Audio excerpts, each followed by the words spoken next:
नमस्कार दोस्तों, स्वागत है आप सभी का डीएस स्टडी के ऊपर। कैसे हैं आप सभी? आशा करता हूं बहुत अच्छे होंगे और अच्छा होना भी चाहिए। साथियों, आज हम जिस विषय के ऊपर चर्चा करने वाले हैं वो इतिहास का एक बहुत ही इम्पोर्टेंट विषय है, जो कहीं ना कहीं हम सब पढ़ते तो हैं, लेकिन पता नहीं जिज्ञासाएं एक ऐसी चीज होती है जो शांत नहीं होती। तो आज हम इस विषय के ऊपर एक स्टोरी के माध्यम से समझेंगे।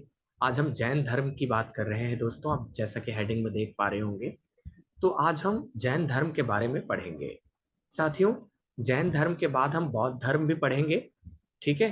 और यकीन मानिए कि जिसने जैन धर्म को अच्छे से पढ़ लिया, ठीक है, क्या, जिसने जैन धर्म को अच्छे से पढ़ लिया, उसके लिए बौद्ध धर्म बहुत ही आसान हो जाएगा साथियों, है ना। तो जैन धर्म को अच्छे से आप पढ़िए और इसमें जो इम्पोर्टेंट इम्पोर्टेंट पॉइंट्स जो हैं हम उसी के ऊपर डिस्कस करेंगे भैया, ठीक है। और हम फालतू की चीजों पर ज्यादा फोकस नहीं करेंगे साथियों, ठीक है। तो दोस्तों, आप ये जानते हैं कि हमारे जो महावीर जैन जो हैं, महावीर स्वामी जी जो हैं, वो 24वें तीर्थंकर थे, ठीक है। हाँ, सॉरी, ठीक है। तो ये तीर्थंकर होता क्या है, ठीक है, आखिर ये है क्या, ये क्या बला है?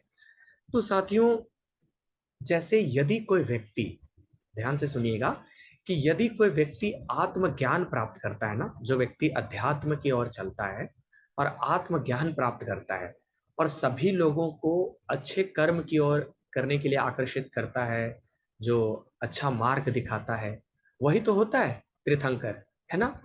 और जो हमारे जैन धर्म के संस्थापक थे, जो प्रथम तीर्थंकर थे, वो कौन थे साथियों? ऋषभ देव, ठीक है। कौन थे? ऋषभ देव, ठीक है। और ऋषभ देव जो थे उनको मात्र एक संस्थापक माना जाता है, ठीक है। अभी हम तीर्थंकर के बारे में समझ रहे हैं, आगे हम और भी समझेंगे, ठीक है। ये परिचय के ऊपर आप ध्यान अभी मत दीजिएगा, इसके ऊपर आप ध्यान अभी मत दीजिएगा, ठीक है। हाँ, तो प्रथम हमारे जो तीर्थंकर थे वो कौन थे? ऋषभ देव, ठीक है। कहीं कहीं ऋषभ नाथ भी लिखा होता है, लेकिन ऋषभ देव को आपको देखना है, ठीक है। और हमारे जो 23वें तीर्थंकर थे, कौन से 23वें तीर्थंकर? वो कौन थे? पार्श्वनाथ, ठीक है। कौन थे? पार्श्वनाथ, है ना। और जो 24वें तीर्थंकर थे, 24वें जो तीर्थंकर थे, वो थे हमारे महावीर स्वामी जी, है ना। तो अब आपके जहन में एक प्रश्न उठता होगा कि क्या हमें सारे तीर्थंकर को पढ़ना है? 24 तीर्थंकर हैं तो क्या हमें 24 को पढ़ना है? नहीं साथियों, हमें 24 को नहीं पढ़ना है। हमें पढ़ना है first and second last and last. I mean to say, first यानी कि ऋषभ देव, सेकेंड लास्ट यानी कि पार्श्वनाथ, और लास्ट यानी कि अपना ये महावीर स्वामी जी, ठीक है। अब दोस्तों, जितने भी तीर्थंकर होते थे ना, अभी मैं आपको एक स्टोरी समझा रहा हूं ताकि आपके माइंड में एक ओवरव्यू बन जाए, ठीक है ना।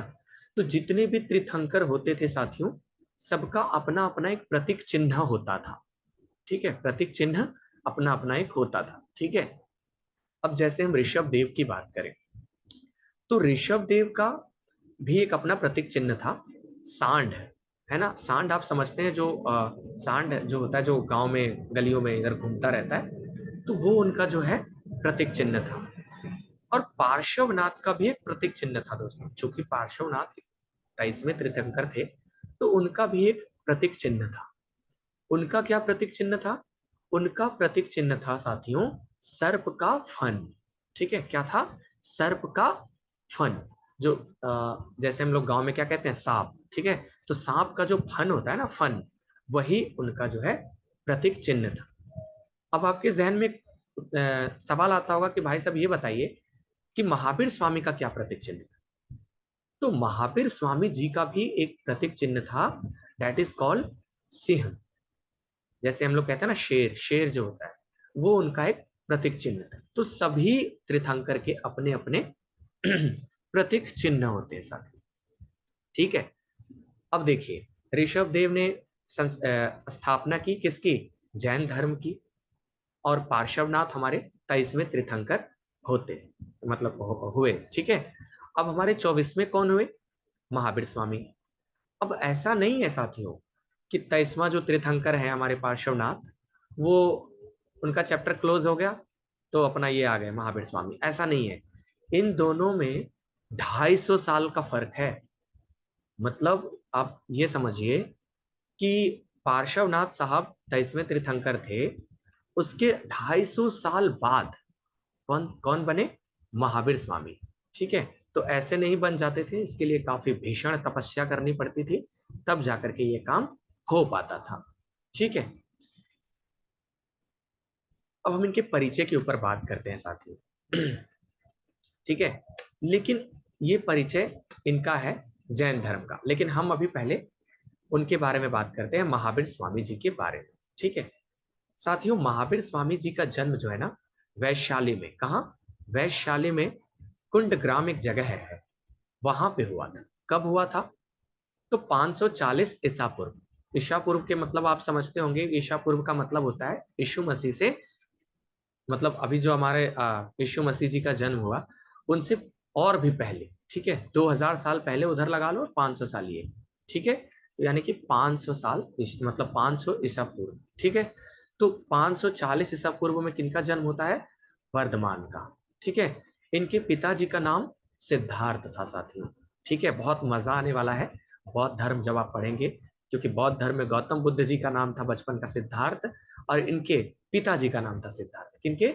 महावीर स्वामी जी का। ठीक है, तो इनके पिताजी का नाम सिद्धार्थ था, जो कि ज्ञात्रिक कुल के मुखिया थे। ठीक है, मतलब ज्ञात्रिक वंश जो होता है ना, उनके मुखिया थे ये, इनके पिताजी। ठीक है, और इनकी माता जी का, इनके जो माता जी थी उनका नाम था त्रिशला। ठीक है साथियों, त्रिशला, है ना। अभी हम जैन धर्म के परिचय के पास खड़े हैं, लेकिन अभी हम आपको इनके सांसारिक जीवन के बारे में भी अवगत करा देते हैं, आप लिख लीजिएगा। ठीक है, त्रिशला। और इनकी पत्नी जो थी उनका नाम था क्या? यशोदा। ठीक है, ये वन लाइनर क्वेश्चंस हैं, तो आप इसको भी याद कर लीजिएगा साथियों। ठीक है, तो इनका क्या नाम था? इनकी बीवी का नाम क्या नाम था? यशोदा। ठीक है, यशोदा। और इनकी एक बेटी भी थी साथियों। किनकी? महावीर स्वामी की। कुछ लोग अभी इसके ऊपर मतभेद भी है, इसके ऊपर हम आगे चर्चा भी करेंगे साथियों। ठीक है, तो इनकी एक बेटी थी, उनका नाम क्या था? प्रियदर्शनी। ठीक है, प्रियदर्शनी। और उनकी जब शादी हुई तो उनके पतिदेव का नाम क्या था? जमाली। ठीक है, क्या था? जमाली, जो कि आगे चल के इनका प्रथम भिक्षुक भी होता है। किनका? महावीर स्वामी जी का। अब हम थोड़ा जैन धर्म के बारे में समझते हैं साथी।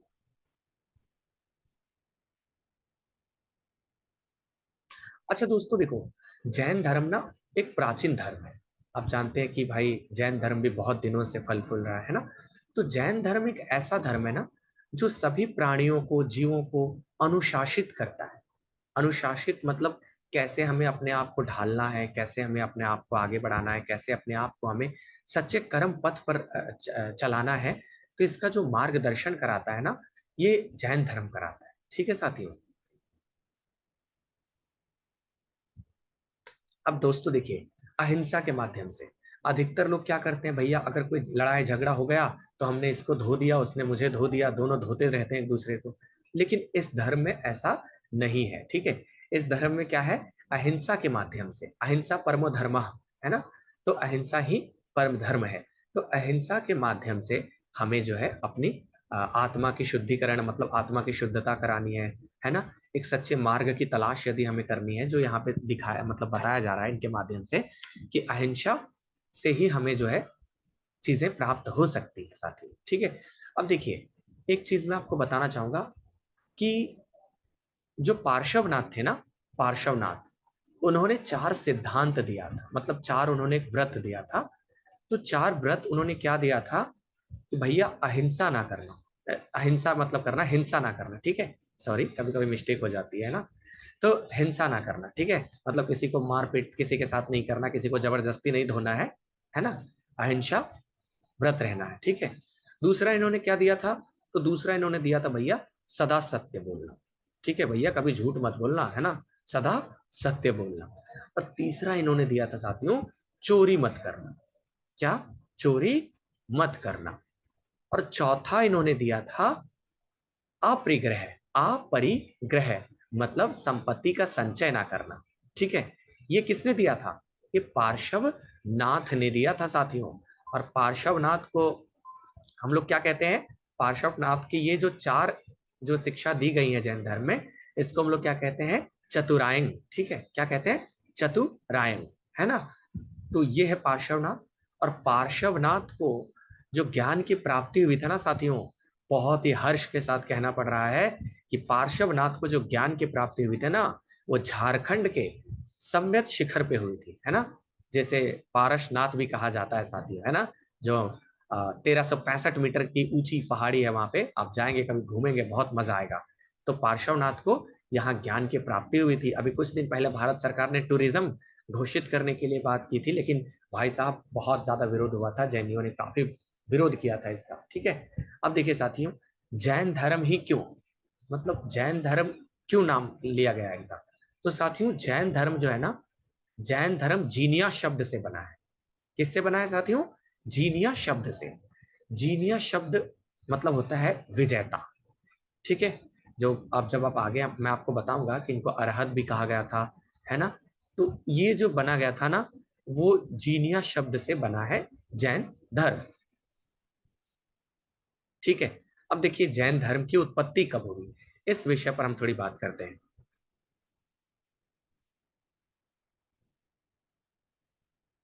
ठीक है, छठी शताब्दी ईसा पूर्व में। ठीक है, छठी शताब्दी ईसा पूर्व में क्या हुआ था भैया, कि महावीर स्वामी ने इसका प्रचार प्रसार किया। किसका? जैन धर्म का। यदि आपसे प्रश्न कोई पूछे कि भाई साहब जैन धर्म के वास्तविक संस्थापक कौन है, तो वास्तविक संस्थापक भाई साहब अपने यही है। कौन? वास्तविक संस्थापक हैं अपने महावीर स्वामी। ठीक है, तो महावीर स्वामी जी हैं जो ये अपने वास्तविक संस्थापक हैं जैन धर्म के। तो जैन धर्म का जो उत्पत्ति है भाई साहब, ये छठी शताब्दी में हुआ था, मतलब छठी शताब्दी ईसा पूर्व। ठीक है, ठीक है। अब देखिए दोस्तों, इस धर्म में 24 मतलब 24 महान शिक्षक हुए। तीर्थंकर मतलब शिक्षक, है ना, गुरु। तो 24 महान गुरु हुए, जिसमें अंतिम जो गुरु हुए ना, वो अपने महावीर स्वामी जी हुए। ठीक है, महावीर जैन हुए। ठीक है,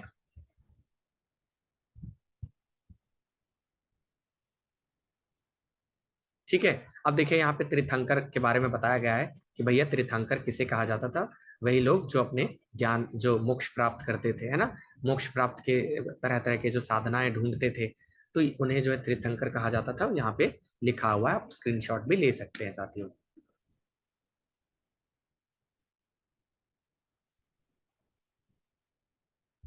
देखिए, अब यहाँ पे आप देख सकते हैं जैन शब्द के बारे में। आगे देखिए यहाँ पे, तो जैन शब्द क्या है दोस्तों? जीनिया शब्द से बना हुआ है। ठीक है, जिनका अर्थ होता है विजेता, जैसा कि मैंने पहले आपको बता दिया था।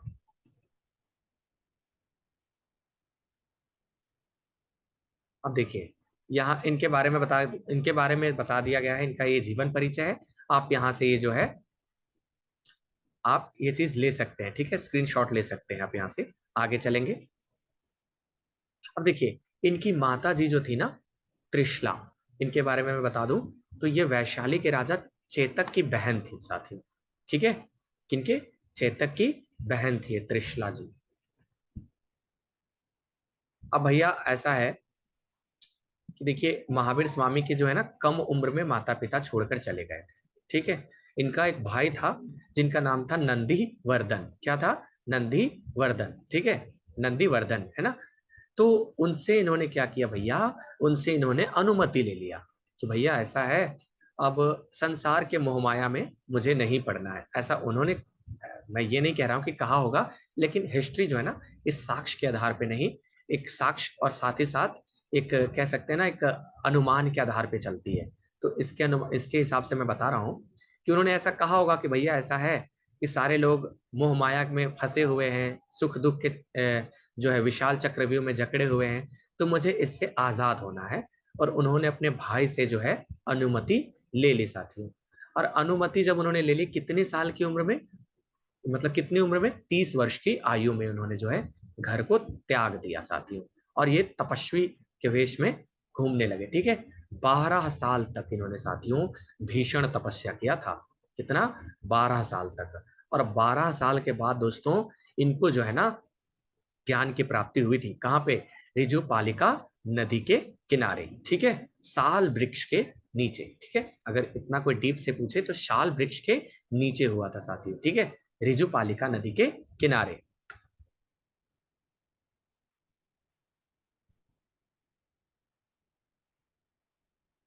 और साथियों देखो, उन्होंने अपना पहला उपदेश कहाँ दिया था? तो उन्होंने अपना पहला उपदेश जो है ना राजगृह में दिया था। राजगृह वर्तमान में कहाँ है साथियों? वर्तमान में ये बिहार में है। ठीक है, तो उन्होंने अपना पहला उपदेश कहाँ दिया था? तो उन्होंने अपना पहला उपदेश जो दिया था ना वो राजगृह में दिया था साथियों।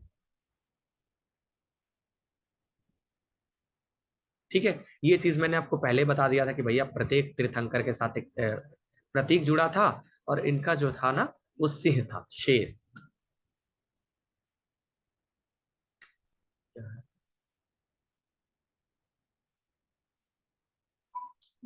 अब देखो, अपने उन्होंने अपने जो है उन्होंने धर्म के प्रचार के लिए, उपदेश के लिए कौशल, मिथिला, चंपा इत्यादि जो है प्रदेशों में क्या किया इन्होंने? भ्रमण किया। किसने? महावीर स्वामी जी ने। ठीक है, आगे देखते हैं क्या है ये। अब देखिए दोस्तों, हर इंसान का ना एक दिन अंत समय आता है। ठीक है, तो 468 ईसा पूर्व में, कब? 468 ईसा पूर्व में भैया 72 वर्ष की आयु में, कितने? 72 वर्ष की आयु में इन्होंने जो है अपनी शरीर को त्याग दिया। क्या किया? अपने शरीर को इन्होंने त्याग दिया भैया। और कहाँ पे त्यागा था?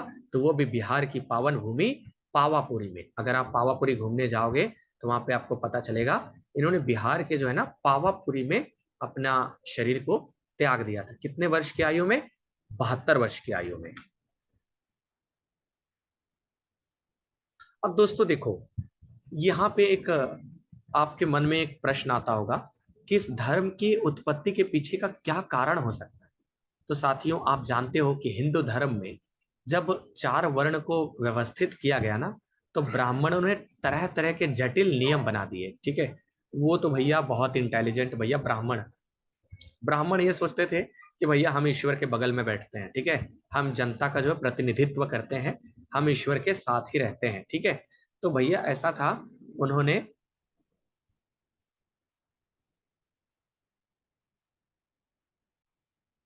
हाँ जी, तो भैया ऐसा था ना कि ब्राह्मणों ने तरह तरह के नियम बना दिए थे। और भाई साहब ये लोग सोचते थे कि हम हैं तो हम हैं। ठीक है, हमारे वजह से हिंदू धर्म है। और भैया इन्होंने बहुत तरीके से भेदभाव उत्पन्न कर दिया। ठीक है भाई साहब, जो उच्च वर्गों का जो विशेष अधिकार है ना वो क्षत्रिय और ब्राह्मण के पास था, है ना। बाकी एक थोड़ी बहुत अगर हम बात करें तो वैश्य के पास था तो था, लेकिन शूद्रों को बहुत ज्यादा दिक्कत हुआ था साथियों। ठीक है, उनके हाथों का छुआ खाना कोई नहीं खाता था। महिलाओं को जो है अ, अलग नजरों से देखा जाता था, बराबर अधिकार नहीं मिलता था। ठीक है, तो कहीं ना कहीं ये सब जो है ना जटिल कर्म कांड जो हुए, ये सब के वजह से जो है ना कहीं अलग अलग धर्मों का जो है ना अनावरण हुआ। अलग अलग धर्म जो है जो है प्रत्यक्ष रूप से सामने आए। ठीक है, तो उसका ये एक कारण हो सकता है। ठीक है साथियों, आगे देखते हैं। और देखिए यहाँ पे ये भी बताया गया है। ठीक है, और देखिए यहाँ पे क्या था कि हिंदू धर्म की जो धारणाएं थी कि भैया ऐसा है, आप ये यज्ञ कराओ। महिलाओं को जो है पुरुषों के साथ साथ सती कर दिया जाता था। यदि किसी के जो है पत्नी, सॉरी, किसी के पति जो मर जाता था तो इनको भी साथ में समेट दिया जाता था कि भैया ऐसा है, अब तुम्हें भी जीने का कोई अधिकार नहीं है, तुम्हें भी निपटा दिया जाएगा। ठीक है, तो उनको भी क्या किया जाता था? जिंदा जला दिया जाता था साथियों, अपने हस्बैंड के साथ। ठीक है, अपने पतिदेव के साथ, है ना। सती हो जाती थी। आजकल की लड़कियां नहीं होंगी। आजकल तो अगर हस्बैंड का शादी हो, हस्बैंड अगर टपक जाए तो 2-4 महीने में नया जनरेशन का एक नया अपडेटेड वर्जन ले आते हैं, जस्ट जॉब, है ना। तो आगे चलते हैं, इसमें क्या है देखते हैं। अब देखिए मैंने ये चीज बात की थी ना कि वर्ण व्यवस्था ने समाज को, है ना, जन्म के आधार पर वर्ण व्यवस्था में जो है इनको व्यवस्थित किया। अब भैया आप अगर कोई राजपूत हैं, आप अगर मान लीजिए कोई क्षत्रिय हैं, तो क्षत्रिय कुल में यदि आपका जन्म हुआ है तो आप क्षत्रिय कहलाएंगे। यदि आपका ब्राह्मण कुल में जन्म हुआ है तो आप ब्राह्मण कहलाएंगे। यदि आपका जो है वैश्य में जन्म हुआ है तो आप वैश्य कहलाएंगे, शूद्र में हुआ है तो शूद्र कहलाएंगे। तो सभी जो समाज के जो लोग थे ना, उनका जो जन्म के आधार पर उनको जो है बांटा गया था साथियों। ठीक है, आगे चलते हैं। ये मैंने बता दिया था कि उनको जो है दो वर्गों को जो है ना विशेषाधिकार जो है प्राप्त थे।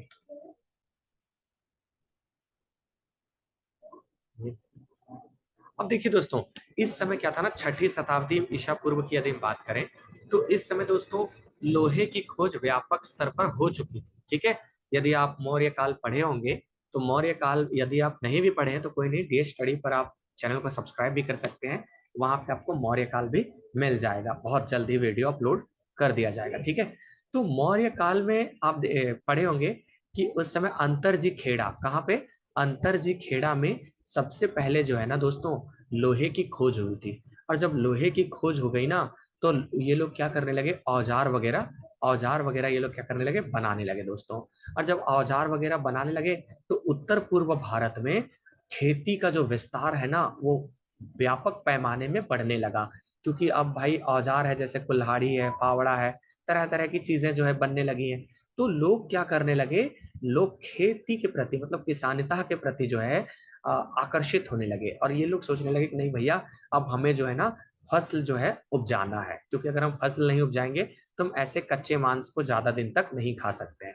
ठीक है, क्योंकि उस समय सारी चीजों का, उस समय जो छठी शताब्दी ईसा पूर्व था ना दोस्तों, उस समय एक डेवलपिंग स्टेज था। उस समय एक विकासशील जो कह सकते हैं समाज थे उस समय। तो ये लोग कोशिश करते थे कि भैया ऐसा है, हम लोग कोशिश करते हैं और जो हम लोग धीरे धीरे जो है फसल जो है उपजाते हैं। ठीक है, तो आगे बढ़ते हैं साथियों। अब देखिए दोस्तों, हर एक धर्म का ना अपना अपना सिद्धांत होता है, क्योंकि बिना सिद्धांत के कोई भी चीज जो है ना नहीं, पूर्ण नहीं हो सकता। आप समझ सकते हैं कि मैं क्या कह रहा हूँ। तो हर एक धर्म का क्या होता है, अपना अपना एक क्या होता है दोस्तों, सिद्धांत होता है। तो जैन धर्म का भी एक अपना सिद्धांत था। क्या सिद्धांत था? अब भैया देखो, ब्राह्मण क्या करते थे, यदि हम हिंदू धर्म से इनकी तुलना करें तो ब्राह्मण क्या करते थे, ब्राह्मण भैया कहते थे अरे भाई साहब, यदि आपको पुत्र नहीं हो रहा है तो आप एक ना बढ़िया बढ़िया यज्ञ करो, है ना। आपको यदि अधिक बलशाली बनना है तो आप अश्वमेध यज्ञ करो। जैसे रामायण में आपने देखा, रामायण में ये चीज है ना। तो भाई साहब, जैन धर्म में ये चीज नहीं थी। हाँ, तो भैया अश्वमेध यज्ञ कराओ, तो ये सारी चीजें आप कराओ, ठीक है, तभी आपके भगवान प्रसन्न होंगे। लेकिन जैन धर्म का ऐसा मानना कतई नहीं था। जैन धर्म वाले ये कहते थे कि भैया आपको यदि मुक्ति की मोक्ष प्राप्त करनी है भैया, तो आप अच्छे कर्म करो। ठीक है, आपको ये फालतू का जो अनुष्ठान है, ये दोस्तों ये मेरा कहना नहीं है, इनका कहना है कि ये सब अनुष्ठान वगैरह पे विश्वास नहीं रखते थे। ठीक है, आपको क्या करना था, आपको केवल अच्छा जो है कर्म करना है और सच्चे के रास्ते पे यानी कि सत्य के रास्ते पे चलना है साथियों। तो आप बहुत जल्द जो है मोक्ष की प्राप्ति कर सकते हैं। आगे चलते हैं, देखते क्या है। अब दोस्तों देखो, इसे ना तीन सिद्धांतों के माध्यम से प्राप्त किया जा सकता है। ठीक है, आप तीन सिद्धांत इसके क्या थे ये भी देख लेते हैं। इसको हम ना कहते हैं त्रिज्वेल, या फिर हम कहते हैं त्रिरत्न, जो कि महावीर स्वामी ने हमें दिया था। ठीक है, तो ठीक है, तो तीन सिद्धांतों पे इसको जो हम ये कर सकते हैं, कौन कौन से थे। ठीक है, पहला है सम्यक दर्शन।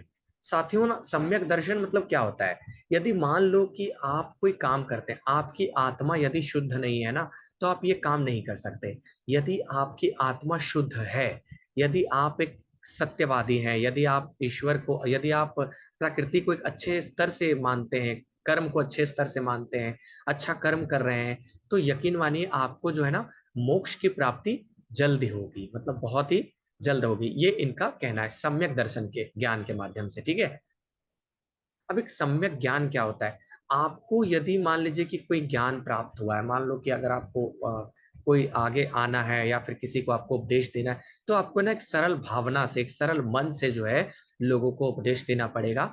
ठीक है, लोगों को जो है सच्चे मार्गदर्शन से जो है अवगत कराना पड़ेगा, तभी आप जो है मोक्ष प्राप्त कर सकते हैं साथियों। और एक अपना जो है ना आचरण, यानी कि जो सम्यक चरित्र के बारे में कहा गया है, तो दोस्तों अपना आचरण जो है ना आपको सही रखना है। ठीक है, कहते हैं ना कि नेचर, कल्चर और सिग्नेचर हमेशा सही रखनी चाहिए, अन्यथा बहुत दिक्कत होती है साथियों।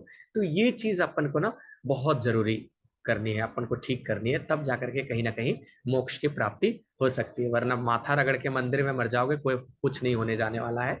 ठीक है, चाहे आप मथुरा जाओ, काशी जाओ या हंस जाओ, कोई दिक्कत नहीं है। ठीक है, जब तक आपके हृदय में हृदय आपका साफ ना हो, तब तक कुछ भी नहीं होना है भैया। ठीक है, तो ये चीज आप तभी देखो, हिंदू धर्म में कहीं ना कहीं ये चीज है कि भैया अच्छा ज्ञान, अच्छा आपकी आत्मीयता अच्छी होनी चाहिए, आपकी जो है आचरण सही होनी चाहिए, तभी ईश्वर की प्राप्ति हो सकती है। तो हिंदू धर्म भी कहीं ना कहीं यही चीज को दर्शाता है ना। आगे चलते हैं।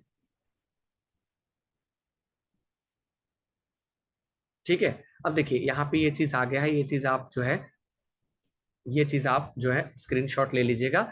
जो सदा सत्य बोलना, ये सारी चीजें, संपत्ति का संचय ना करना, ठीक है, ये चीज मैंने पहले बता दिया था। ठीक है, लेकिन भाई साहब, लेकिन ये वाला जो लाइन है ना, ब्रह्मचार्य, आप कुछ लोग, आप लोग हिस्ट्री में पढ़ते होंगे, तो लोग पता है क्या कहते हैं कि महावीर स्वामी ने 5 सिद्धांत दिए, जबकि ऐसा नहीं है। महावीर स्वामी जी ने 5वां सिद्धांत दिया था। ठीक है, जिसे हम पंचायन कहते हैं। ठीक है, क्या कहते हैं साथियों? पंचायन। ठीक है, महात्मा जो अपने ये थे, क्या बोलते हैं इसको, महावीर स्वामी जी ने, इन्होंने क्या कहा था? देखो, पहला क्या था? अहिंसा, अहिंसा व्रत रहना, किसी भी जीव को जो है चोट ना पहुंचाना। दूसरा क्या था? सदा सत्य बोलना। तीसरा स्तय मतलब चोरी ना करना। चौथा क्या क्या था? अपरिग्रह मतलब संपत्ति का संचय ना करना। लेकिन भाईजान, 5वां जो था ना, ब्रह्मचर्य, इनको सिर्फ महावीर स्वामी जी ने ऐड किया था। ठीक है, जो लोग कहते हैं कि नहीं 5 सिद्धांत इन्होंने दिया, ऐसा कुछ नहीं है। 5वां जो सिद्धांत है ना, ये इन्होंने जो क्या किया था दोस्तों, ऐड किया था, बाकी कुछ भी नहीं। ठीक है, आगे चलते हैं। अब दोस्तों देखिए, जैन धर्म में क्या है ना दोस्तों, ईश्वर की मान्यता नहीं है। ठीक है, जैन धर्म ने ईश्वर को मतलब अच्छे से नहीं माना है। ईश्वर को ये केवल एक ना, एक पूर्ण प्राणी के रूप में मानते हैं। ठीक है साथियों, अभी आप आगे देखेंगे कि इनका कहना है ना कि देखो, ब्रह्मांड है। ठीक है, ब्रह्मांड, अब आप ब्रह्मांड जो है ना, ये ब्रह्मांडीय नियम से चलती है। ठीक है, इसको चलाने के लिए ना किसी की आवश्यकता जो है ना नहीं पड़ती है। ठीक है, और इसको, इसमें जो हम लोग मूर्ति पूजा वूजा करते हैं, सब सब ऐसे ही है। इनका ये कहना है कि इसको किसी ईश्वर ने ना इसको नहीं बनाया है, मतलब ईश्वर के द्वारा जो है ना ये निर्मित, ब्रह्मांड जो है निर्मित नहीं हुआ है। ब्रह्मांड का ना तो अंत है ना तो आदि है, ना तो ये निर्मित हो सकता है ना तो ये नष्ट हो सकता है साथियों।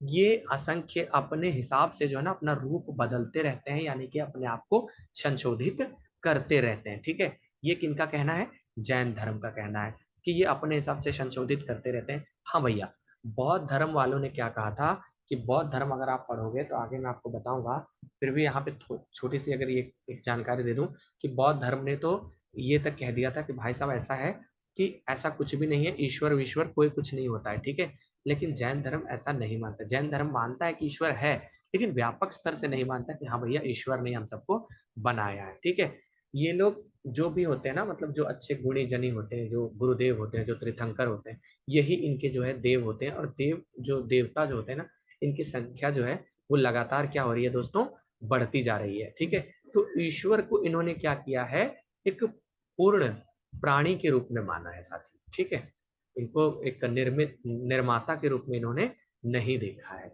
ठीक है, तो ये है इसका।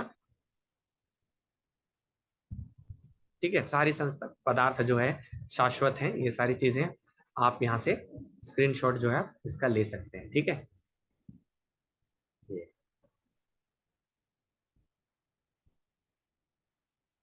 ठीक है, पूर्ण प्राणी के रूप में मानता है। अब देखिए साथियों, बात यह है कि बौद्ध धर्म ना पुनर्जन्म को नहीं मानता। ठीक है, मतलब जो हम लोग कहते हैं ना कि आत्माओं की जो है पुनर्जन्म होती है, तो बौद्ध धर्म ये चीज को नहीं मानता। जबकि जैन धर्म जो है ना दोस्तों, ये चीज को मानता है कि नहीं भैया ऐसा है कि आत्माओं का जो है पुनर्जन्म होता है। ठीक है, तो ये चीज कौन मानता है? ये चीज भाई साहब जैन धर्म मानता है। ठीक है, अब देखिए दोस्तों, जब कोई व्यक्ति अपने कर्मों को नष्ट कर देता है ना, तो वो क्या हो जाता है? एक मुक्त आत्मा कहलाता है। ठीक है, एक शुद्ध आत्मा, और वो आनंदमय जीवन बिताता है। ठीक है, ये तो बात ही अलग है दोस्तों। जब हमारे अंदर कोई छल कपट द्वेष, ठीक है, कोई पाप नहीं होना तो वाकई में यार हम सभी भी एक ईश्वर की भांति बन सकते हैं। इनका ये कहना है जैन धर्म का कि हर एक मनुष्य ईश्वर है, बस अपनी शक्ति को पहचानने की आवश्यकता है। हम क्या करते हैं साथियों कि मोह माया में हम ये चीज भूल जाते हैं कि नहीं यार नहीं, अब भूल चुके हैं, ठीक है। अगर हमें एक चीजों को याद दिलाया जाए, क्योंकि महावीर स्वामी भी तो एक इंसान थे, उनका बचपन का नाम वर्धमान था, लेकिन वो 30 वर्ष की आयु में जो है इन्होंने संसार को त्याग दिया, ठीक है। और जिसे निर्वाण भी कहा जाता है, ठीक है, निर्वाण। तो इन्होंने क्या किया, संसार को त्याग दिया और ये महावीर कहलाने लगे, ठीक है। तो यहाँ से कैसे हुआ भगवान महावीर, मतलब भगवान आप भी बन सकते हो, बस उस प्रकार की हमारे अंदर कैपेबिलिटी होनी चाहिए, क्षमता होनी चाहिए। आगे चलते हैं, देखते हैं। देखिए ये चीज हमने बता दिया। देखिए मुक्त आत्मा के पास, अब भाई साहब देखिए जो आत्मा होती है ना, आत्माओं को हमारी तरह फालतू में बक बक बक बक करने की आवश्यकता नहीं पड़ती, उनके पास अनंत दृष्टि, अनंत शक्ति, ठीक है, और अनंत अनंत सारी चीजें होती हैं इनके पास, ठीक है। तो इनको वो सब चीज करने की कोई आवश्यकता नहीं है। कष्ट जो है ना वो केवल शरीर झेलता है, ठीक है। शरीर के जरिए आत्मा झेलती है, जब वो उनको कोई कर्म करना होता है ना तब वो शरीर में प्रवेश करती है अथवा नहीं करती, ठीक है। ये एक धार्मिक बातें हैं, इनका एग्जाम से कोई पॉइंट लेना देना नहीं है साथियों, लेकिन समझने के लिए अपन तो कहीं से भी कुछ भी उठा सकते हैं, ठीक है। आज मैं आपको जैन धर्म ऐसे समझाऊंगा कि आप कभी भूल भी नहीं पाओगे। तो आगे चलते हैं साथियों। देखिए ये चीज हमने बता दिया कि प्रत्येक जीव में ईश्वर बनने की क्षमता होती है, ये भी हमने बता दिया है। उनकी संख्या उनकी जो संख्या कोई थोड़ी सी नहीं है, असंख्य है वो, और उनका जो है ना संख्या, उनकी संख्या बढ़ती जा रही है, ठीक। आगे देखते हैं, ठीक है। अब हम दोस्तों जानेंगे कि अन एकांत एकांतवाद क्या है, ठीक है। आप हेडिंग दे दीजिएगा अन एकांतवाद क्या है साथियों, क्योंकि ये सब चीज बहुत जरूरी होती है। तो हम ये चीज जानेंगे अन एकांतवाद क्या है। अब देखिए इनकी एक मौलिक धारणा है कि कोई भी इकाई जो है ना एक बार में स्थायी होती है, ठीक है। जैन धर्म की एक मौलिक धारणा है कि कोई भी इकाई जो होती है ना, इकाई, वो एक बार में क्या होती है दोस्तों, स्थायी होती है, ठीक है। लेकिन अपरिहार्य, ठीक है। अपरिहार्य का शाब्दिक अर्थ क्या है प्लीज कमेंट में जरूर लिखिएगा। लेकिन क्या है दोस्तों, ये निरंतर परिवर्तन से गुजरती रहती है साथियों, ठीक है। क्या होती है, निरंतर परिवर्तन से गुजरती रहती है, ठीक है। अब देखिए दोस्तों अन एकांतवाद के सिद्धांत में कहा तीन पहलुओं का जिक्र किया गया, ठीक है। गुण द्रव्य, ठीक है, मतलब द्रव्य गुण और पर्याय, ठीक है साथियों। तो द्रव्य गुण और पर्याय इनके तीन सिद्धांत है, तीन पहलू हैं, ठीक है साथियों। तो इनको भी आप याद कर लेंगे, ठीक है। अब देखिए दोस्तों द्रव्य क्या है, द्रव्य कई गुणों में एक आधार के रूप में काम करता है। आप यहां से इसका जो है,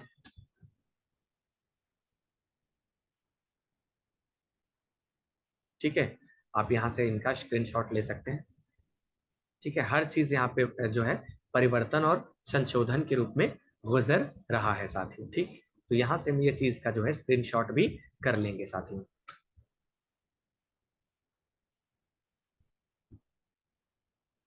ठीक है। इस प्रकार में जो है इकाई और निरंतर जो दोनों होते हैं, गुण दोनों होते हैं जो निरंतर प्रवाह की स्थिति में होते हैं साथियों, ठीक है। तो ये चीज आप यहाँ पे देख लीजिएगा। अब ये एक दोस्तों एक स्यांतवाद भी है, जैसे हम एकांतवाद पढ़े ना, एक होता है स्यांतवाद, ठीक है। तो ये स्यांतवाद क्या है ये भी हम जरा देख लेंगे।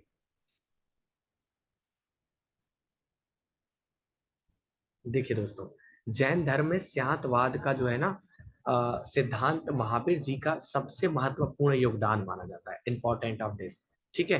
तो इसको आप थोड़ा सा ध्यान से जो है दोस्तों यहाँ से पढ़ लीजिएगा, ठीक है। अब देखिए दोस्तों हमारा ज्ञान जो है ना दोस्तों एक सीमित है, सापेक्ष है, ठीक है। और इसे हमें आनंदता से स्वीकार करनी चाहिए। एक जो कहते हैं ना दोस्तों कि हमारी चीज, हमारे पास सारी चीजें सीमित है, और जितना हमें इसे सरलता से प्यार से स्वीकार करेंगे वो चीज को, ज्ञान की उतनी ही वृद्धि होती है अपन के पास, ठीक है।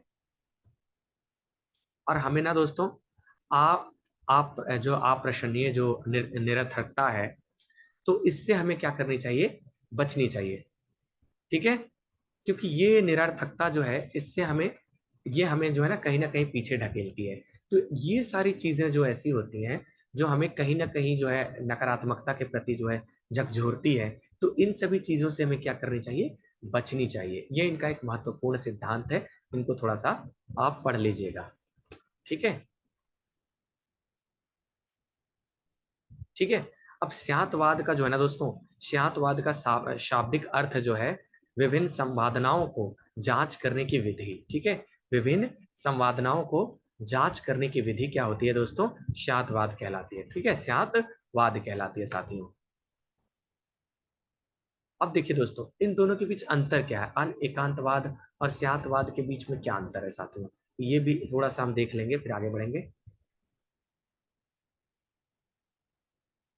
ठीक है। इनके बीच देखो, एकांतवाद क्या करती है, सभी भिन्न लेकिन विशेष विपरीत ज्ञान है, मतलब विशेष लेखनों का जो है विपरीत ज्ञान है ये। ठीक है, विपरीत विशेषताओं का ज्ञान है ये। ठीक है। और ये क्या है, ठीक है, किसी घटना का ये विशेष सापेक्ष की प्रक्रिया है। तो यहाँ से आप ये स्यातवाद है, तो ये आप यहाँ से इसको जो है स्क्रीनशॉट ले सकते हैं साथियों। अब जैन धर्म के जो है ना एक संप्रदाय विद्यालय भी क्या है ये। ठीक है। ठीक है दोस्तों, अब देखो, जैन संप्रदाय को, जैन धर्म को ना दो भागों में विभाजित किया गया है। ये आगे दिया गया है लेकिन फिर भी मैं बता देता हूँ साथियों। बात ये हुई थी ना कि जब महावीर स्वामी का देहांत हो गया था ना, तो इनका जो है ना दो दो भागों में ये बट गया था। ठीक है। एक एक की अध्यक्षता जो है ना वो कर रहे थे स्थल, जो क्या कहते हैं इसको, इनका नाम मैं भूल रहा हूँ थोड़ा, स्थूल भद्र। ठीक है। और एक का कर रहे थे भद्र बाहु। ठीक है। तो स्थूल भद्र जो साहब जो थे ना, वो भी अध्यक्षता कर रहे थे, और भद्र बाहु जो भी कर रहे थे, ये मगध में थे। ठीक है। ये अपने जैन जैन धर्म का जो है ना शिक्षा दीक्षा कर रहे थे, प्रचार प्रसार कर रहे थे, उपदेश दे रहे थे। ठीक है। सारी महावीर स्वामी का जितना भी है ये ना प्राकृत भाषा में है, ये आप याद रख लीजिएगा। ठीक है साथियों। तो ये कर रहे थे अपना, लेकिन भाई साहब एक बार क्या हुआ, मगध में, कहाँ पे, मगध में ना भीषण अकाल पड़ा, 12 वर्षों का भीषण अकाल पड़ा। तो ये जो भद्रबाहु साहब है ना, ये भाई साहब अपने अनुयायियों को लेकर के कहाँ चले गए, ये चले गए कर्नाटक। कहाँ चले गए साथियों, कर्नाटक, दक्षिण भारत में। ठीक है। स्थूल भद्र यहीं पे रुक गए। ठीक है, यहीं पे रुक गए। अब धीरे धीरे क्या हुआ साथियों, इन दोनों में जो है ना एक फूट पड़ने लगा, मतलब कहते हैं ना धर्म में इनका जो दिगंबर और श्वेतांबर के बारे में भी हम पढ़ रहे हैं। तो जो दिगंबर लोगों का मानना था ना कि भाई साहब ऐसा है ना कि महिलाएं कभी मोक्ष प्राप्त नहीं कर सकती है, लेकिन श्वेतांबर का मानना था नहीं भैया ऐसा नहीं है, प्राप्त कर सकती है, और कौन कैसे कर सकती है ये भी मैं आपको आगे प्रमाण दूंगा। ठीक है।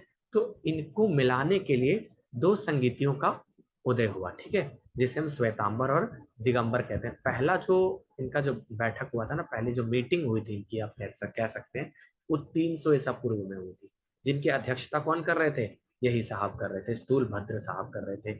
ठीक है। लेकिन दूसरी जो बैठक हुई थी ना, ये 6ठी शताब्दी में हुई थी।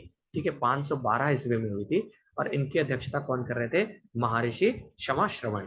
ठीक है। तो ये साहब कर रहे थे इनकी अध्यक्षता 512 ईस्वी में। ये कहाँ पे हुआ था, ये हुआ था बल्लभी में। ठीक है। ये कहाँ पे है बल्लभी, ये भाई साहब गुजरात में है। ठीक है, और ये मगध में कर रहे थे। ठीक है, तो ये इनका जो है ये है। आगे चलते हैं, इनकी कहानी आपको समझ में आ गया होगा। ये देखिए, ये चीज मैंने आपको बता दिया, आप यहाँ से स्क्रीनशॉट इसका जो है ले सकते हैं।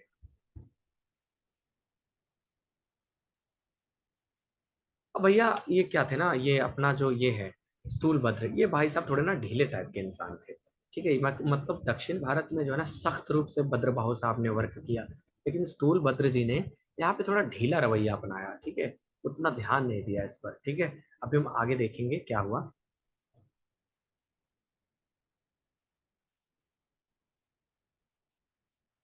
ठीक है।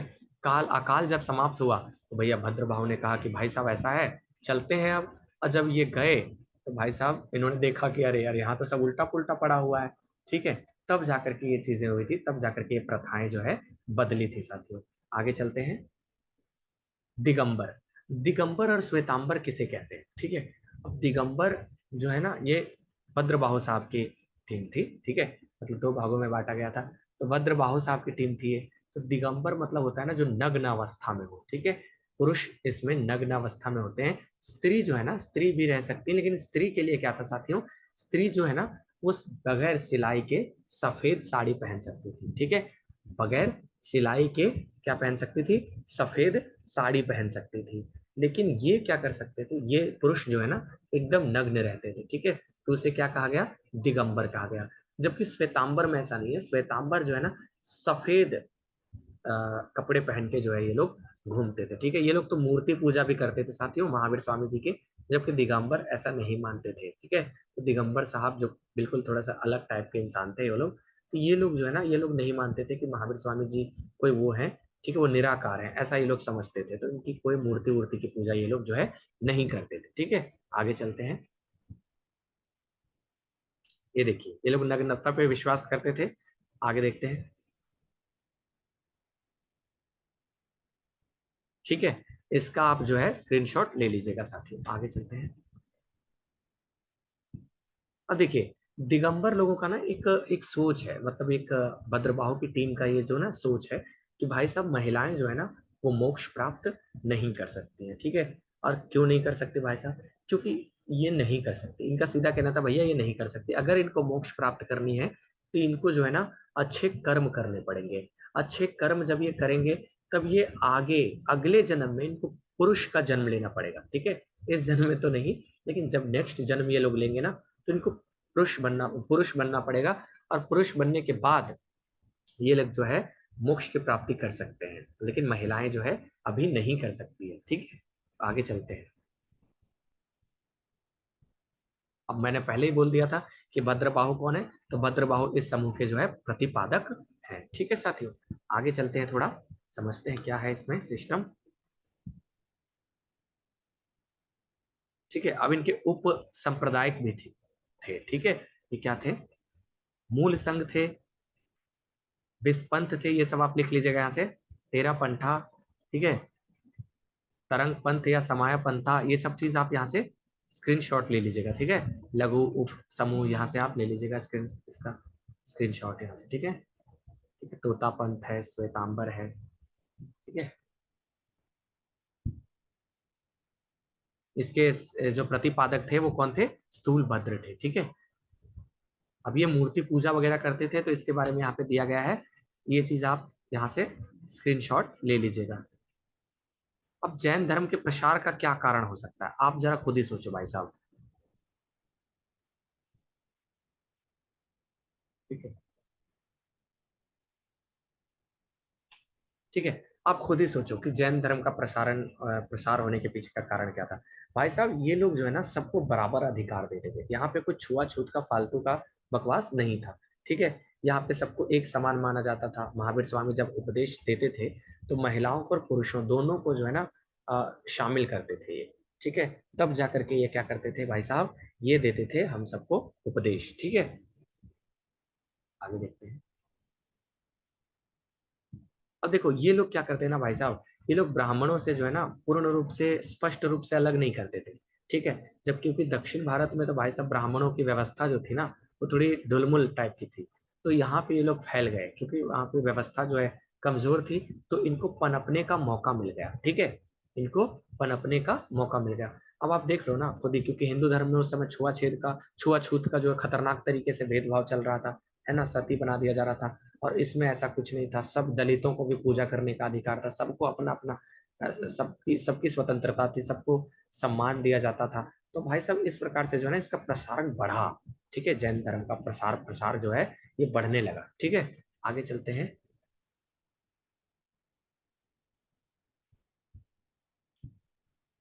ठीक है, अब दोस्तों देखो जब भीषण अकाल हुआ था ना, तो साथियों चंद्रगुप्त मौर्य जी के बारे में, जब 322 ईसा पूर्व में जो मौर्य साम्राज्य की गद्दी संभाली थी इन्होंने, तो ये भाई साहब जैन धर्म के तपस्वी बन गए। ठीक है, और ये इनके साथ ही भद्रबाहु के साथ ही कर्नाटक निकल लिए। ठीक है भाई साहब, अब कर्नाटक में क्या करने लगे ये, कर्नाटक में दोस्तों एक जगह है सरवण गोल बेला। ठीक है, सरवण गोल बेला एक जगह है जहां इन्होंने जो है ना आखिरी सांस ली थी, मतलब इन्होंने अपने शरीर को त्याग दिया था। किसके माध्यम से त्याग दिया था साथियों, तो संलेखना विधि के द्वारा। किसके द्वारा, संलेखना विधि के द्वारा भाई साहब। ठीक है, मैं कह तो रहा हूँ हिस्ट्री को मैं ऐसे पढ़ा दूंगा आप सभी को कि आपको भी लगेगा कि यार कैसे पढ़ा रहा है बंदा, ठीक है। थोड़ी आप लोग भी कॉपरेट करिएगा, हमारे चैनल को शेयर भी करिएगा। तो संलेखना विधि, संलेखना विधि क्या है? तो दोस्तों संलेखना विधि एक ऐसी विधि है जिसमें अन्न जल सब कुछ त्याग दिया जाता है। 12 वर्ष तक इन्होंने जो है ना कठिन भीषण जो इन्होंने कार्य किया था इस पर, और जो है भाइयों इन्होंने सब चीज त्याग दिया था और अपने शरीर को ना बहुत कष्ट दिया था। इसने चंद्रगुप्त मौर्य जी ने, और इन्होंने जो है शरीर को जो है त्याग दिया था। कहाँ पे? कर्नाटक में। तो यदि कोई पूछे कि कर्नाटक में कहा, तो श्रवण गोल बेला में साथियों। आगे चलते हैं, आगे चलते हैं इसमें। अब देखो मगध में तो भैया अकाल हो गया था, तो ये लोग दक्षिण भारत गए, और दक्षिण भारत में इन्होंने जैन धर्म का तो एकदम जम के प्रसार प्रचार किया था, ठीक है साथियों। तो जैन धर्म का जो प्रसार होने का जो प्रसारण का जो कारण था वो ये भी था, ठीक है। आगे चलते हैं।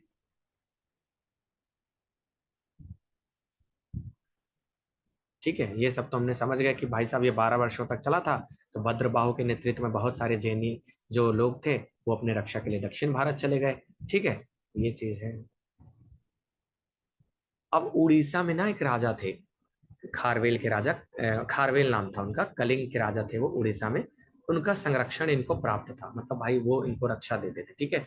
इनके दौरान ना बहुत सारे राजा हुए, ठीक है। राजा वंद्र, ठीक है, और खारवेल नरेश, मतलब कलिंग नरेश खारवेल, ठीक है, चंद्रगुप्त मौर्य, चंदेल शासक भी हुए थे, ठीक है। तो बहुत सारे शासक हुए इनके साथ में, ठीक है। तो ऐसा इनको जो है संरक्षण प्राप्त था जैनियों, ठीक है। आगे चलते हैं। जैन साहित्य क्या है? अब दोस्तों देखो जैन साहित्य का वैसे तो लिस्ट लंबा है, आप आगे पढ़ लेना, फिर भी मैं आपको थोड़ा सा बता देता हूँ, ठीक है। जैन साहित्य क्या है? जैन साहित्य कोई एक काल की रचना नहीं है साथियों, ठीक है। लोग कहते हैं भैया जो भी कहते हैं कहने दो, मैं कहता हूँ और किताबों में लिखा हुआ है, एनसीईआरटी जो पढ़ाती है वही आप पढ़ो, क्योंकि एग्जाम में यही चीज आएंगी। जैन धर्म में जो भी साहित्य, जैन साहित्य में कोई एक रचना पर लिखित चीजें नहीं है ये, ठीक है साथियों। ये विभिन्न कालों में आप समझ सकते हो। पार्श्वनाथ कब थे? ढाई महावीर स्वामी से 250 वर्ष पहले। तो ऋषभ देव कब होंगे? कई हजार वर्ष पहले, ठीक है। तो विभिन्न काल में जो है ना धीरे धीरे धीरे धीरे धीरे धीरे धीरे धीरे इनकी जो है ना वो चीजें बढ़ने लगी। अब रचनाएं लिखा लिखा जाने लगा है ना, लिखी जाने लगी, तो ये चीजें हैं। तो अलग अलग चीजें इनके ना 12 आगम है, ठीक है, और 12 ही उपागम है, ठीक है साथियों। आगम इनके साहित्य को कहा जाता था। तो 12 इनके आगम है और 12 इनके उपागम है, और 6 इनके ये जो है, ये 6 इनके जो क्या है यार, मैं थोड़ा भूल रहा हूँ, कोई बात नहीं, मैं इनको आगे बता दूंगा। और 4 इनका जो है मंगल सूत्र है, ठीक है, मंगल सूत्र है। 6 इनके सूत्र हैं और 4 मंगल सूत्र है, ठीक है। तो कुल मिलाकर ये इनके हैं। आगे हम देखते जाएंगे साथियों, ठीक है। जैन साहित्यों को दो प्रमुख श्रेणियों में वर्गीकृत किया गया है, अंग उपागम, ठीक है, बाह्य अंग उपागम, ठीक है। तो आप समझना, ठीक है, ये चीज हमने पढ़ लिया। अब इनके शिष्यों को ना गंधर के नाम से जाना जाता था, ठीक है। महावीर के जो शिष्य थे, जो चीज ये सब लिखते थे, ठीक है। ये अंग आगम जो है ना, इसमें महावीर के बारे में प्रत्यक्ष उपदेश है। और जो इनको लिखा गया ना, इनके शिष्यों को क्या कहा जाता था? गंधर कहा जाता था, ठीक है साथियों। आगे चलते हैं, क्या है ये? सभी गंधर्वों के पास ना, इनके पास जो है ना पूर्ण ज्ञान था, कैवल्य जिसे हम कहते हैं ना, कैवल्य, ये चीज था इनके पास साथियों, ठीक है। आगे चलते हैं। हाँ, ये चीज हमने पढ़ लिया है, ये चीज हमने पढ़ लिया है, ठीक है। आगे देखते हैं।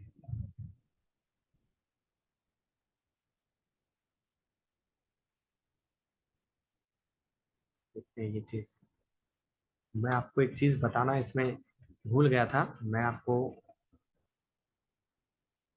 ये सारी चीजें ना प्राकृत भाषा में लिखी गई है साथियों।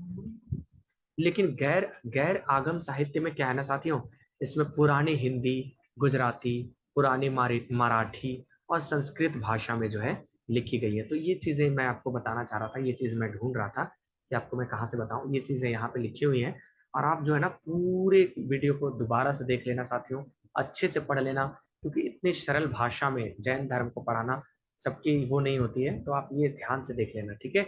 आगे चलते हैं हम थोड़ा सा। ये सारे विद्वानों द्वारा संकलित है, ठीक है साथियों। ऐसा नहीं कि किसी ने लिख दिया छाप दिया, ऐसा नहीं है। तो इनके विद्वानों के द्वारा। अच्छा हाँ, जैन धर्म के ना कुछ धार्मिक किताबों में ये चीज लिखा गया है कि महावीर जैन का जो जन्म है ना, वो 599 ईसा पूर्व में हुआ था, ठीक है। लेकिन ऐसा प्रमाणित नहीं है, क्योंकि भाई साहब इतिहासकार का मानना है कि इनका जो जन्म है वो 540 ईसा पूर्व में हुआ था, और वहीं कुंडग्राम में हुआ था, ठीक है। और एनसीईआरटी भी यही मानती है, तो अपन को भी यही मानना है साथियों, ठीक है।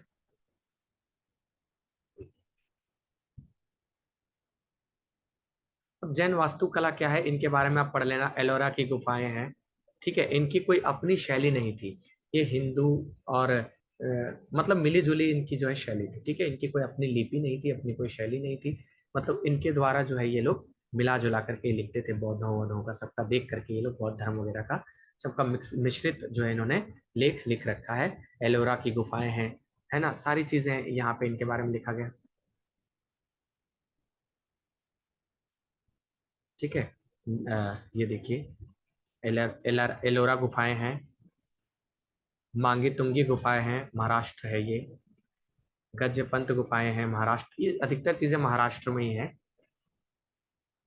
खंडगिरी गुफा है ये उड़ीसा में, ठीक है। हाथी गुफा है, हाथी गुफा है उड़ीसा में। तो ये सारी चीजें आप पढ़ लेना, ठीक है। गोमतेश्वर, बलि का बहुत ही बढ़िया मंदिर बनाया गया है यहाँ पे कर्नाटक में, श्रवण गोलबेला में, जहाँ पे चंद्रगुप्त मौर्य ने अपने शरीर को त्यागा था, जिनको गोमतेश्वर मंदिर के नाम से जाना जाता है, ठीक है साथियों। तो ये चीज भी है, ये चीज आप पढ़ लेना और ये चीज याद कर लेना। अगर कोई पूछे कि गोमतेश्वर मंदिर कहाँ है, तो यहाँ पे है, ठीक है साथियों।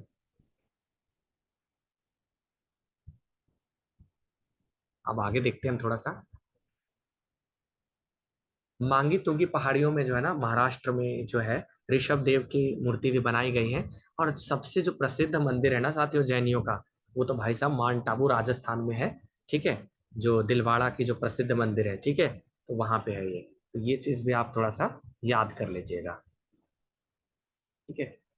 ये देखिए दिलवाड़ा मंदिर है अपना ये, माउंट आबू, ठीक है, राजस्थान में। तो ये चीज भी आप यहाँ से पढ़ लीजिएगा। आगे चलते हैं हम। अब जैन परिषद,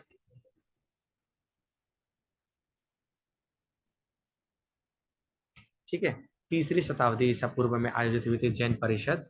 हालांकि 300 ईसा पूर्व में भी है, छठी शताब्दी ईसा पूर्व भी कह सकते हैं। तो इनका जो ये है, जो इनकी अध्यक्षता हुई थी पाटलिपुत्र, यानी कि वर्तमान में जो पटना में है, तो इनकी अध्यक्षता किसने किया था? स्थूलभद्र ने किया था साथियों, ठीक है। आगे देखते हैं। द्वितीय जैन परिषद, इसे 512 में पल्लवी में आयोजित किया गया था। क्षमा श्रवण ने किया था इनको। जो पल्लवी आज कहाँ पे है? गुजरात में, जो मैंने पहले ही बता दिया था पल्लवी कहाँ पे है, गुजरात में साथियों, ठीक है। आगे चलते हैं।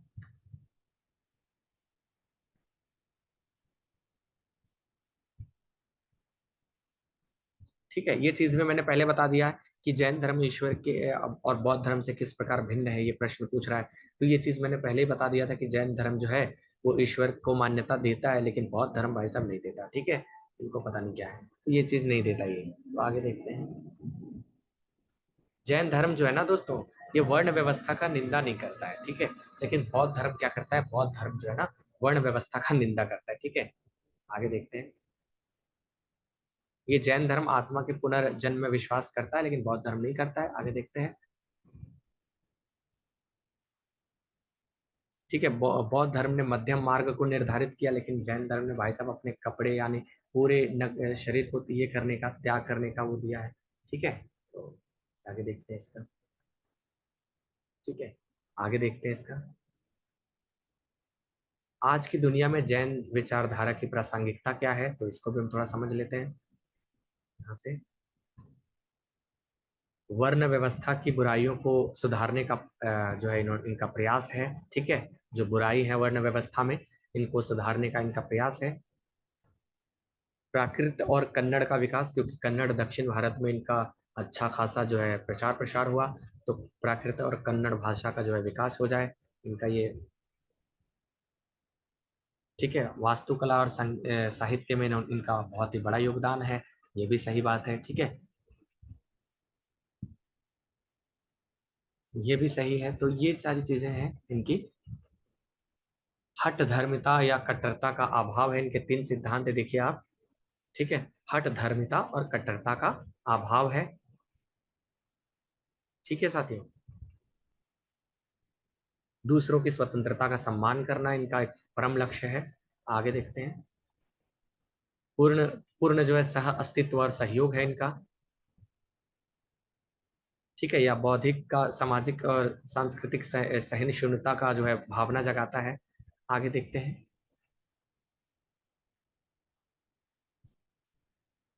ठीक है, आज के जो परमाणु संपन्न लोग हैं ना, जो कहते हैं भैया शांति प्रदान करनी है तो अहिंसा जो है ना, अहिंसा अहिंसा के दम पे चलना है, तो इनके बारे में भी इन्होंने ही बताया था। आगे चलते हैं।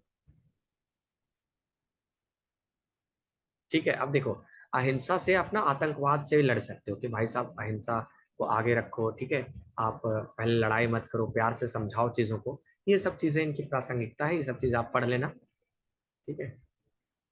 लालच लालच अच्छी चीज नहीं है, तो आप परिग्रह नहीं करनी चाहिए। जो है आप परिग्रह करनी चाहिए, मतलब संपत्ति का जो है संचय नहीं करनी चाहिए। ठीक है, तो ये सब चीज भी आप पढ़ लेना इनसे। यहाँ से आप ये चीज देख लीजिएगा। अब यहाँ से हम थोड़ा सा आगे चलते हैं साथियों।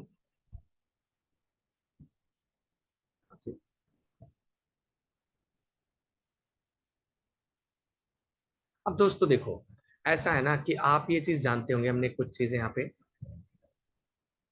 हाँ ये चीज हमने पढ़ लिया था, सारी चीजें यहाँ से हम लोग पढ़ लिया। ठीक है, अब हम लोग अंतिम पॉइंट पे पहुंच गए। अब दोस्तों देखो, दिगंबर ये चीज मानते हैं कि भाई साहब ऐसा है कि जैन धर्म में जो है महिलाओं को मोक्ष प्राप्त नहीं हो सकता, महिलाओं को मुक्ति नहीं मिल सकती है। ठीक है, लेकिन आप ये बताइए, जो जैन धर्म के 19वें तीर्थंकर थे वो कौन थे? मल्लीनाथ। तो मल्लीनाथ जी एक महिला थी। ठीक है, तो उनको कैसे ये चीज मिला? मोक्ष की प्राप्ति उनको कैसे हुई? ये चीज आप बताइए। तो ये चीज श्वेतांबर मानते हैं, लेकिन दिगंबर भाई साहब ये चीज मानने को तैयार नहीं। वो कहते हैं नहीं, वो महिला हो नहीं सकती, वो तो पुरुष होते हैं, क्योंकि महिलाओं को तो मोक्ष की प्राप्ति हो ही नहीं सकती है। ठीक है, तो इनका अपना अपना सोच है, खैर। और हाँ, दिगंबर एक चीज और मानते हैं, जितना हमने कहा कि महावीर जैन जी का जी की जो पत्नी थी उनका नाम यशोदा है, तो ये जो चीज है ना, और उनकी माता जी का नाम त्रिशला, तो त्रिशला तो ठीक है, लेकिन यशोदा जी के ऊपर मतभेद है कि भाई साहब उनकी शादी नहीं हुई थी। दिगंबर ये मानते हैं कि इनकी शादी नहीं हुई थी, और श्वेतांबर ये मानते हैं कि इनकी शादी हुई थी। तो अब किसने क्या है क्या नहीं है, ये चीज हम जो है धीरे धीरे हम एनसीईआरटी को ही फॉलो करेंगे, है ना। तो साथियों, ये चीज हमने पढ़ा है, और ये चीज हमने अभी पूरा जैन धर्म को जो है कंप्लीट कर लिया। तो आपको कैसा लगा ये वीडियो, जरूर बताइएगा।